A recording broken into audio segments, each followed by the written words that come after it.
Hello and welcome. I am Camila Lemia and this is Rappler Talk. Joining us today is a three-term congressman of the Lone District of Pasig City, Representative Romulo. Good afternoon, sir. Thank you for being here. Good afternoon, Camille, and good afternoon to everyone else. Yeah.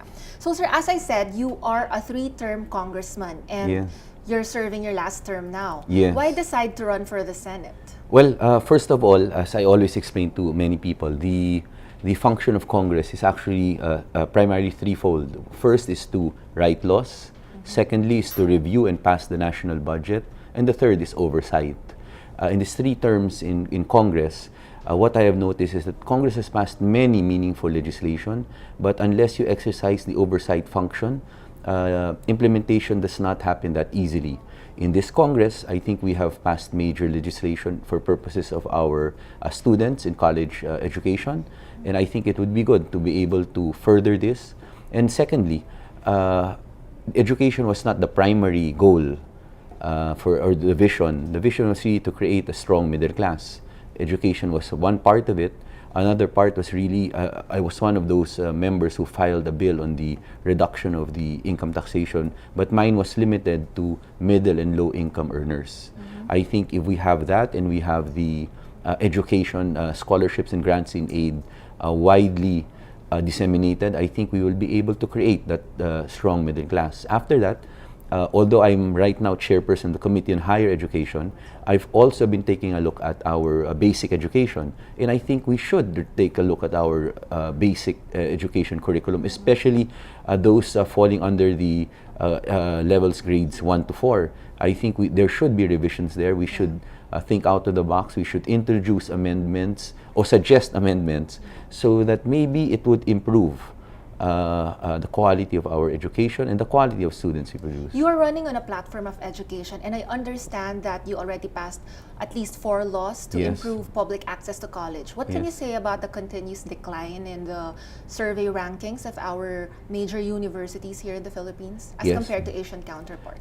Well, Camille, to be fair first, if you are talking about the QS ratings that often gets publicized, I think you should take a look at the components that make up the QS ratings. A lot of the components or elements that are taken into account are things that I don't think really go into the quality of education. Example, QS ratings takes a look at publications, international publications. It takes a look at research.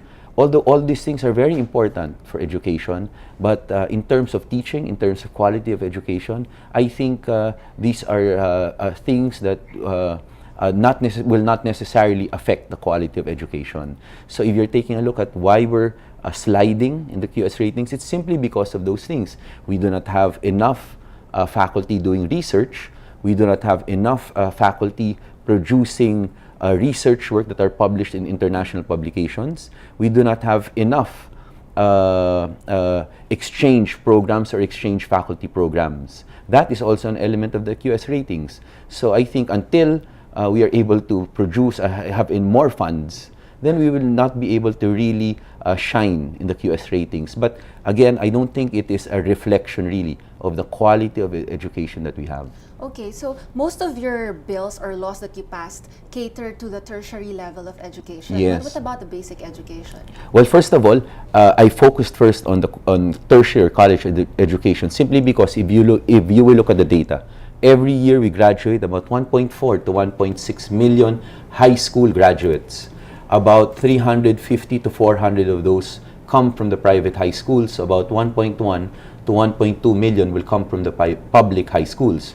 The next data shown to me was of the 1.4 to 1.6 high school graduates, about 700,000 proceed to college. So the 700,000 college entrants, I think it would be safe to assume that 350 of those come from the private high schools. So now you have a remainder of about 350,000 from the public high schools. So that's barely a quarter, 25% of the 1.2 million high school graduates. So obviously the problem is access, not enough resources. That is why I think we had to fix that first to make sure that there would be enough non-politicized scholarships and grants in aid in order for bright students, students with talents in the arts, in sports, or even students who are not that high in terms of their academic standing, but who really want to go to college and finish college under the laws that we have passed, authored and passed. We give them an option now, we give them an alternative to be able to go to college and finish college. Unifast law, if I understand it correctly, there's a body created to give out scholarship, financial assistance. Yes. So how can we remove the politics in it if there's another layer that will distribute the scholarships and assistance to students? Actually, Camille, currently the way the system works is that you have CHED, which is a national agency giving out scholarships and grants and aid. You have other national agencies. You have the Department of Agriculture, DOST, BFAR. There are many national agencies that give out scholarships, and they give it out independently without coordinating with one another. The way they give out the scholarships, they don't talk to each other, so the left does not know what the right is doing. The requirements of CHED are probably different from the basic requirements of DOST. So the problem for a student now, the first thing you will think of a college scholarship, go to CHED. When you go to CHED, they'll give you a list of requirements. You have to comply with all this. By the time you get there, ubus na raw, wala na. They will refer you now to DOST or any other agency. But by the time when you get there, they'll say they have a different set of requirements. So time is consumed. What we wanted to do was to unify it into one body. That one body is composed of CHED, DOST, DepEd, TESDA, DA, NEDA, and DOLE. NEDA and DOLE are there because they are the ones that can project the 5-year cycle for jobs in the Philippines. But going back to your specific question, if we put them all together into one agency, I think there will be they will be more resistant to any political pressure. Because here you have the cabinet secretaries coming together, and under the law, we've mandated that they have to meet once a month for the next 4 years, and the cabinet secretary must be present at least quarterly. So they will be able to come up with a single policy, a single set of policies and guidelines. They will be able now to, from my point of view, resist political pressure, because the body is composed of cabinet secretaries. Yes, sir, but these cabinet secretaries come and go. So how, although there's a law that institutionalizes it, Yes. the internal rules will change because 6 years, there's a change in president. That is true. But what we have provided in the law is that, as I mentioned, they're supposed to meet for the next 4 years monthly, quarterly, with the secretary present. Under the law, they're supposed to annually, at year end, provide a report to both houses of Congress on the number of scholars, the provinces, the regions, the schools, public or private. What are we trying to create? A database. Right now, ask CHED, ask DOST, they don't have a database of the number of scholars they've been helping out for the past few years. And that is a basic problem. If you don't have a database, how do we know that we are able to maximize the use of the funds of government for purposes of scholarships and grants and aid? Under this law, we've mandated that a database be created so that we will be able now to track, to monitor, and see what is happening to our students. And included here is a Study Now, Pay Later program.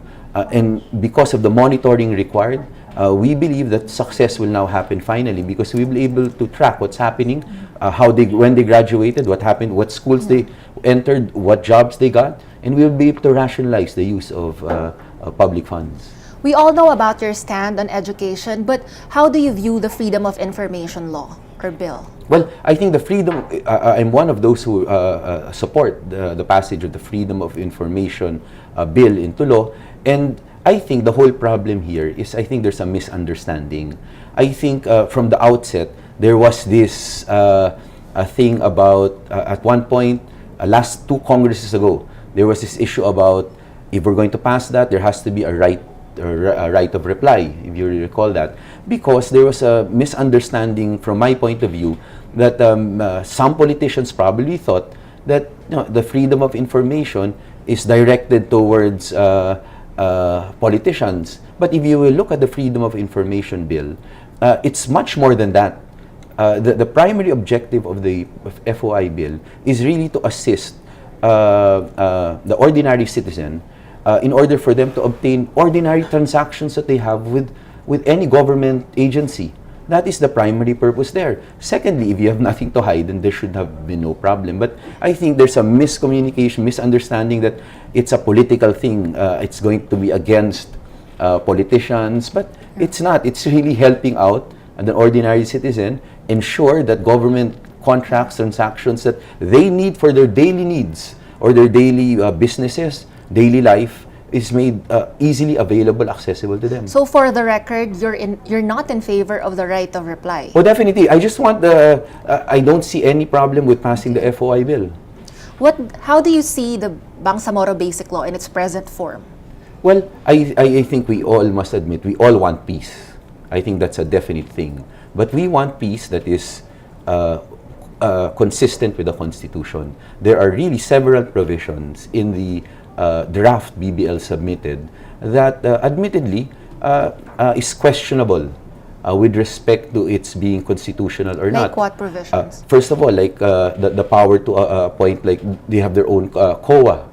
And that own resident COA is actually almost subject only to the jurisdiction of those in charge of the BBL.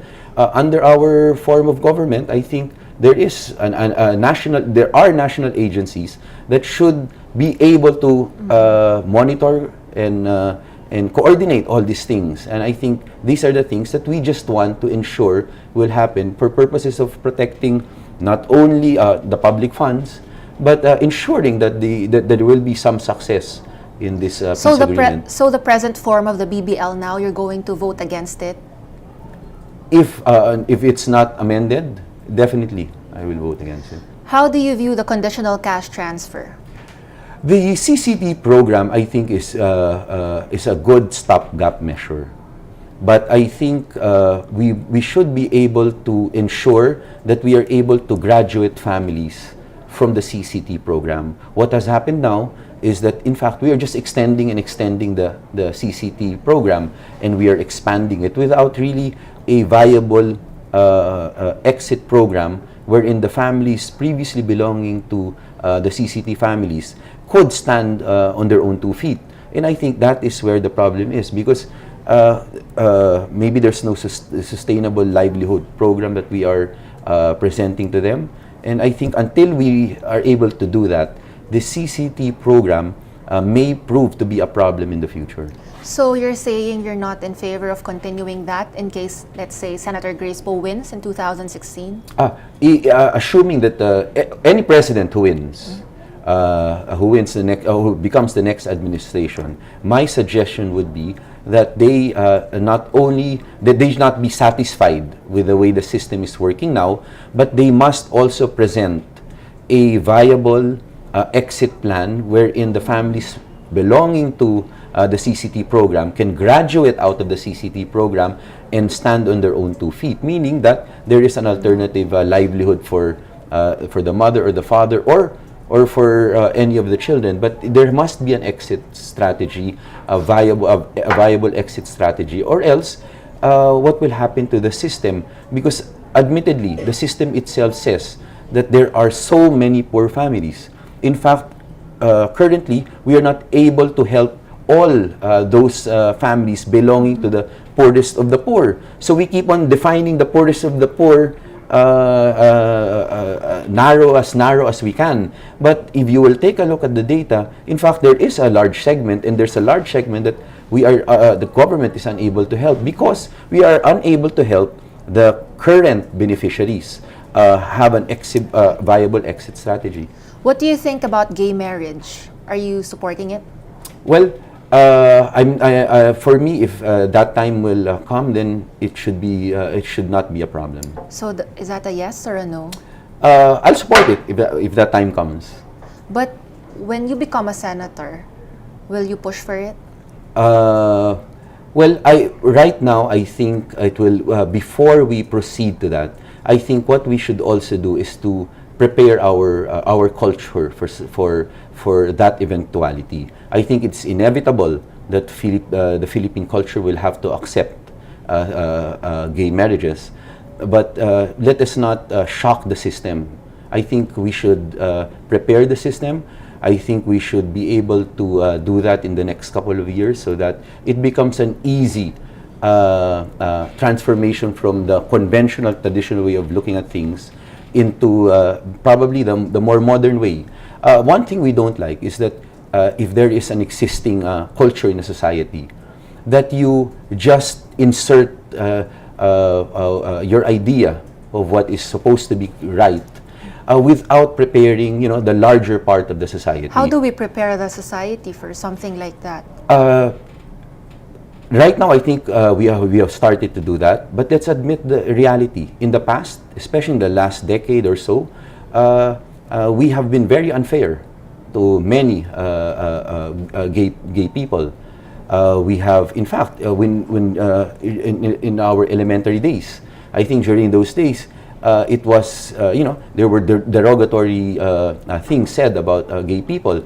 I think these things should be little by little through education be corrected. What is important is the skill, the talent of the person. And I think that is what education should stress. That is what our school should stress. I think respect for everyone is what is important. In fact, that is exactly my point when I said earlier that the next phase should really be a revision or a review of our basic education including culture in our basic education. Why?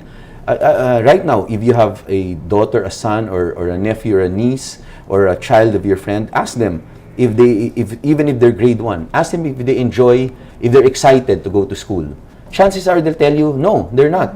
Why? Because what we have done now, especially in our early levels, grades 1 to 4, is really we've burdened them with so many subjects. We've burdened them with so many assignments, homework. I think I read somewhere that in other jurisdictions, in fact, they don't have examinations for those early years in basic education.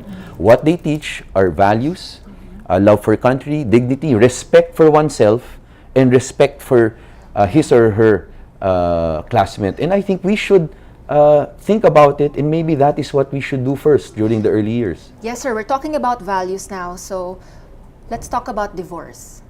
Because the Philippines has always been pro-family, very Catholic nation. So how do you see the chances for a divorce law to be passed in the country?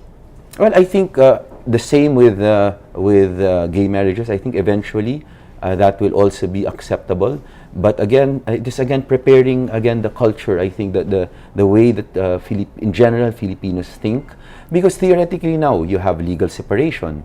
You have you already have practically variations already of divorce. The only really real difference is that in the basic essence of a divorce, it's a decision. We don't want to be together, so allow us to separate. Unlike right now, under our family code, there are specific conditions which must be present. But ultimately, even our faith teaches us the importance of free will. So at the end of the day, it's really a matter of preparing again our culture, our society, that it is not inconsistent, in fact, with even our beliefs, because that free will. That sounds like a no, sir. So is it a yes or a no? Eventually, I think when we've prepared our society to accept it, when it has been well explained, then probably, Camille, to be straight, maybe for now, it's a no. Okay. What is your stand on political dynasty? Well, again, I don't, as I've stated in Congress, whenever I'm there, when there's a discussion, I have no problem voting for the political dynasty bill that has been filed. My only problem now is that I think the House leaders should be able now to settle and tell us what version are we really considering. Because, put it this way, right now, the last version I saw was that they will allow at least 3 per family in one city or province. Now, is that really an anti-dynasty law? I think that's institutionalizing dynasties. So I think that is not the kind of bill that I would vote for. Why would I vote for in name it's an anti-dynasty bill, anti-dynasty law, but effectively you're allowing 3 family members per city or per province to be elected. So how do you define political dynasty? in the strict sense, in what I believe, how it should really be defined probably is really that it's really one per family, per city. Maybe we can vary it depending on the size of the province. But basically, it's effectively what has to be addressed is that elections will not be influenced by the use of government funds. And I think that is what we want to address with an anti-political dynasty law. In fact, we want that patronage politics is erased, because if you're the governor or the mayor, and then you've served 3 terms, so you want your son or daughter to succeed you, all you have to do is use the government funds and then always be with your son and daughter. And by our nature, people will say, ay, may utang na loob na kami kay mayor, may utang na loob. It's that cycle. So what you have to stop is really the part of the patronage politics. If that is stopped, then there is no problem anymore with these dynasties. If it's a city, I think it should be one per family, because it's especially if it's small, government funds, patronage politics will play a big part. But Congressman, you're running for the Senate. Yes. And your sister Mons Romulo is running for Congress in the hopes of replacing you. Yes. If both of you win, I mean, there will be 2 Romulos in public service. One in the National, in the Senate, and one in Congress. Yes. Is it a political dynasty as well? Well, again, as I mentioned earlier, what we have to stop is really the political patronage, meaning that you're able to use government funds in order to ensure that your successor will be your relative. In the case of a member of Congress now, whether you believe it or not, actually the PDAF has been removed.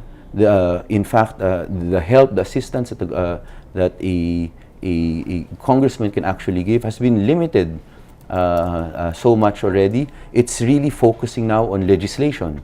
So I think, especially in Metro Manila, people are smart enough to know if that person is deserving or not. But you don't think it's a start of a political dynasty for the Romulos if you win a senator and Mons Romulo wins as the congressman of the Lone District of Pasig? Well, in the sense that I think it was not because of patronage politics, meaning that we used government funds. I don't think that is the start. But then again, I may be wrong. I don't want to pretend that I know what I'm saying is the correct thing. I get your point. I think it's not something that is easily defensible. But again, I will still say that if that law passes, then everyone should abide by that law. So are you for an anti-dynasty law measure? Definitely, but the anti-political dynasty law must be written in a way that we really stop patronage politics. If the anti-political dynasty is going to state that you can have at least 3 members, then it's not an anti-political dynasty law. I will not vote for that. How do you view the lowering of income taxes? Because you always said in your speeches before that you're pushing for it. Yes. But the administration, the party which you currently belong to, is not in favor of it. Yes. And the reason that they're not for it, as they stated in the committee meeting, was that the Department of Finance says that if we pursue this track, the government will lose about 29 billion in income tax collection. My point is, and I've stated it in the committee, is that I think that is too simple a way of looking at the whole proposal, because you probably will lose the 29 billion in income tax collection. But once you increase the take-home pay of middle and lower income earners, then they will have more purchasing power. And once they have more purchasing power, they will be able to spend in the economy. Once they do that, the consumption tax or the EVAT of government will definitely increase. Secondly, if that increases, meaning that demand increases, the next logical thing is for supply to increase. So the existing industries or entrepreneurs would have to hire more. So what I'm pointing out is that may be true, you will lose that initial 29 billion, but take a look at the effects, the consequences, the domino effect, which is a higher consumption tax. Secondly, since there's higher demand, there should be higher supply, so more people should be hired. And let's face it, tax efficiency is a problem of the national government that has been there ever since before. And they have always stated that the tax efficiency problem is really with respect to income tax collection. But with respect to consumption tax, there's no difficulty there. It's clear. Once you buy goods or services subject to VAT, then or EVAT, then you pay the EVAT. So I think even from the side of government, it will be easier for them to be able to be more efficient. In 2010, you ran and won as Pasig representative under former President Gloria Arroyo's Yes. Lakas Kampi party. Yes. 3 years after, during the midterm elections of 2013, you shifted to the Liberal Party Yes. and won as congressman. Yes. Now, 3 years after, 2016, you are still a member of the Liberal Party, but Yes. you chose to run as an independent, but with a slate of Senator Grace Poe. Yes, which is still within the coalition of the administration. If you will recall, after the 2010 elections, LP was a small party in Congress. In fact, what Speaker Belmonte did was to form, was to get together the different parties. If you recall, actually, I was part of a National Unity Party. That was composed of former members of Lakas. And as an NUP member, we were part of the whole coalition that supported the Speaker of the House. We were part of the majority, and in fact, that time, I was already deputy majority leader. Come the 2013 elections, I think as deputy majority leader, they convinced me that it would be best if I not only remain with the coalition, but really join the party. So it was not really such a big a jump for me, simply because I was from the beginning part of the coalition already of the House leadership. So, and then now, I think admittedly, even this whole slate is composed of Senator Grace Poe, Senator Chis Escudero, were part of the coalition for the 2013 senatorial elections. Yeah, but that was a thing of the past. Now, what do you call this party? The Galing at Puso party is no way related or affiliated with the Liberal Party for the 2016 elections. That is true, but they still form part of the individual members, or most of the individual members, whether in the House or in the Senate, still form part of the broader coalition of the majority. We still support in my case, the House leadership. In the case of Senator Grace and Senator Chis, I believe they're still part, and they still support the administration leader there, which is Senator De Leon. So, sir, Congressman, are you not afraid of being labeled as what you call this political turncoat? Because in just a span of like 6 years, you already shifted to 3 political parties already. Yes. Well, actually, I'm still a member of Liberal. I filed as an independent. So, of course, there's always that risk.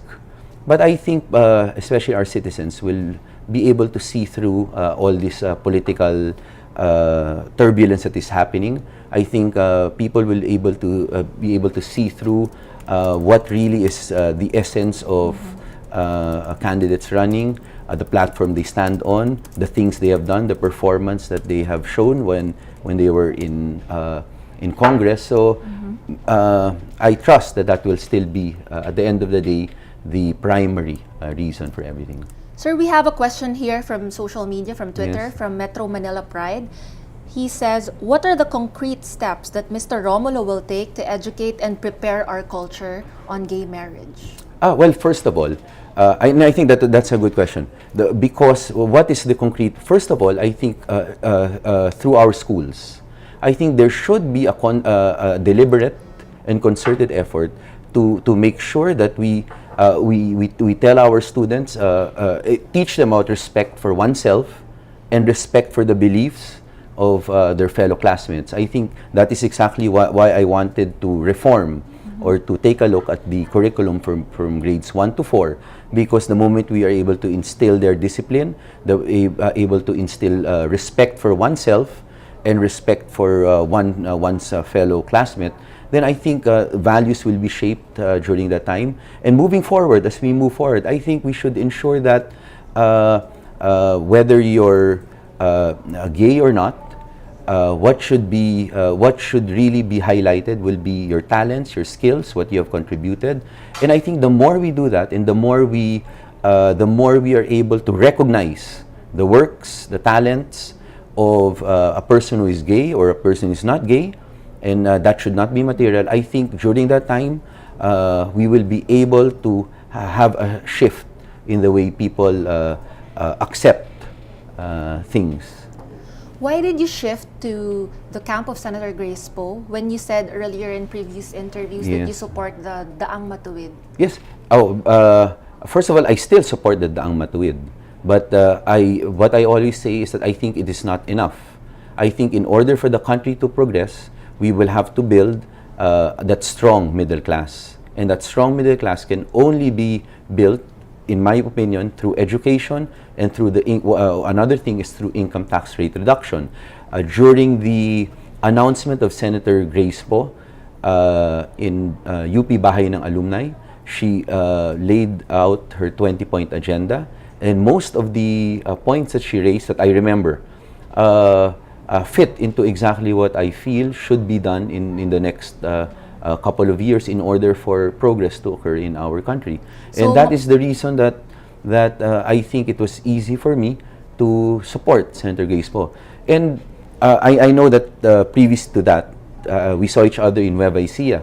But in that Nueva Ecija trip, in fact, I was really invited by Senator Poe simply because it was an education forum. We bumped into each other, and she told me that she was attending an education forum, and it would be good if I'm also there just to relay the new laws that we have passed for higher education. Who will be a better president, Senator Grace Poe or Mar Rojas? Well, I support Senator Grace Poe. So definitely based on her 20-point agenda, I think Senator Grace Poe will be the person who will be able to help progress happen. You were a former ally of former President Gloria Arroyo, right? Yes. And you're now with Senator Grace Poe, the daughter of FPJ, who was widely believed to have been cheated in 2004. Yes. That's a 180 turn.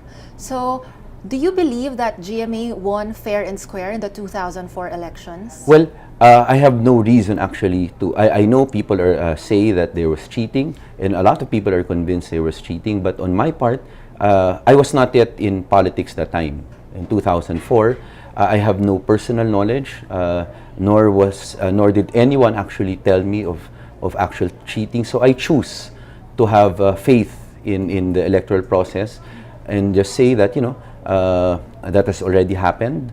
So let's move on. Let's move forward. Janet Napoles, the alleged pork barrel mastermind, is one of your wedding sponsors. Yes. How do you explain this? Oh, as I've always explained, she was actually more of an acquaintance of, as my wife said, more of an acquaintance of my wife rather than I. In fact, I only met her during that time. When my wife, according to my wife, when she was still in showbiz and everything, and that part, Janet Napoles was very, I think would go to her show, would watch, and she was very good to her. And whether she was up or down, she always, was there just to watch, give her, I guess, moral support. Mm-hmm. Secondly, and I think more importantly, is that I have been a congressman since 2007. And in 2007 to 2009, I think when the new administration came about, if you will recall, they came up with a new audit report. They asked COA to take a look again at all the use of the PDAF during that time in connection not only with Ms. Napoles but with any other scam. And if you will note, despite the fact that I ran under Lakas NUP that time, and I was a congressman from 2007 to 2009, actually 2007 to 2010, if you will note, even if you take a look at the COA report, not one mention of any of my PDAF was ever mentioned as being cited in any of those reports. And I can tell you that I never put any funds in, because I actually didn't know her. So I never put any funds with her or any of her NGOs. And I think that is how I've always explained it, because that is the truth. You earlier said in your previous interview that you will resign from the Liberal Party if they ask you to resign. Yes. But why wait for them to ask you to do that when now you already, what you call this, you were already seen on stage with another presidential Yes. candidate, which is contrary to the rules they set for their party mates? Yes. You know, in fact, I've talked to some House leaders already about this situation of mine. And I asked them for their advice. And their advice is, at this point, they see no problem.